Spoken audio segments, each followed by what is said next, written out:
So come plan with me for a little bit, not too long because it's after school and it's not my prep time.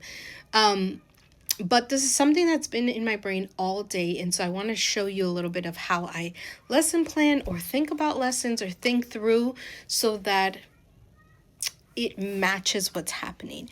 And so whenever our school is doing something, celebration, either cultural events, whatever it may be, I want to be part of that. I don't want to feel left out, and I want my students with accommodations, to present information where they can understand, where we can have these discussions, where we can apply it to what we're learning in social work, their social work goals.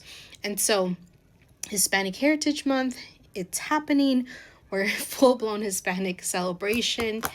And so, in fifth grade, I'm like processing as we go because it's been in my head, but now I'm like trying to put it all together.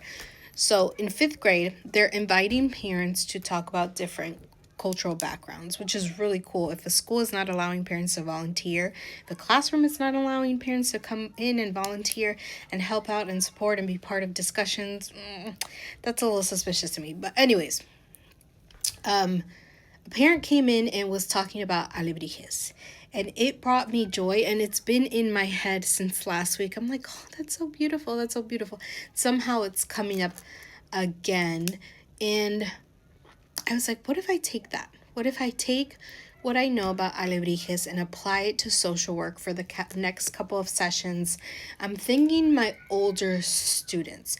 And so alebrijes, in 1930, an artist named Pedro Linares from Mexico got sick, had a fever, and in his illness, he, I guess, had fever dreams. Is that what it's called?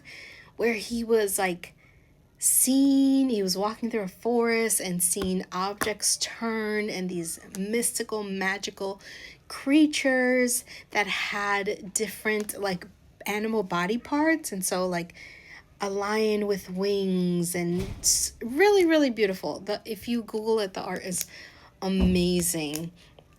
You probably also seen it in some representation in Coco, if you've ever watched Coco. But I was like, how do we apply it to social work goals? And the first thing, right? The first thing that I have to do is have some type of introduction presentation, the history, understanding. So lesson one, all about what's happening, where it's from, why, because we can't do something without introducing it to the students. And so lesson one is going to be all about alebrijes. And even in that, again, I'm processing. Even in that, we can have like a mini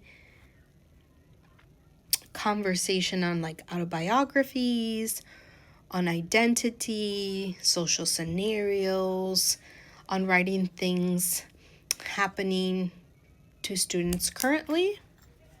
All about identity. I'm thinking about identity, okay? So, lesson one.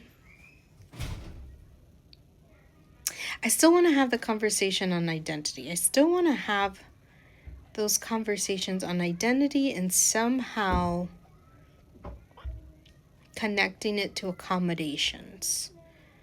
And the reason why I think about that is because, again, the animals are different pieces, and we each have different pieces in our identity, different values, different characteristics, different traditions.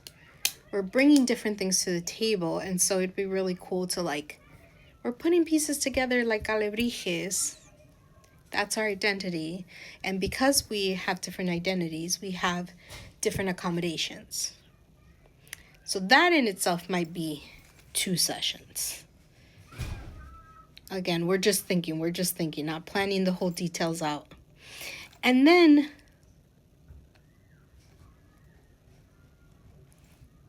I'm pausing because I had a lesson on values that I did last week with 5th grade. And I had a lesson today, called What Shapes You. So that should be an easy way of continuing the identity conversation. See, it's working out. It's working out. And so the third part of it, I wanted to do, I was originally thinking like individually creating alebrijes out of like air clay, modeling clay, something easy. But then I'm like, what if we do something small but as a group? For social interactions, for collaboration, and make it like a group project. I'm writing this down because again, I'm processing.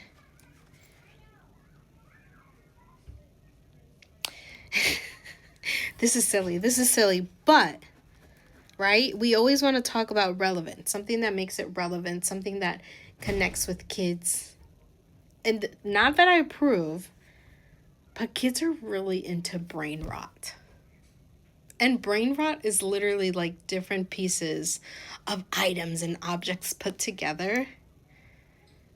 So I'm going to have to find a way to like strategically put that in without it not being the main distraction of the whole lesson and the whole purpose and the social work goals and cultural competency. I think we're going in the right direction. We'll work out the details this weekend. We'll see.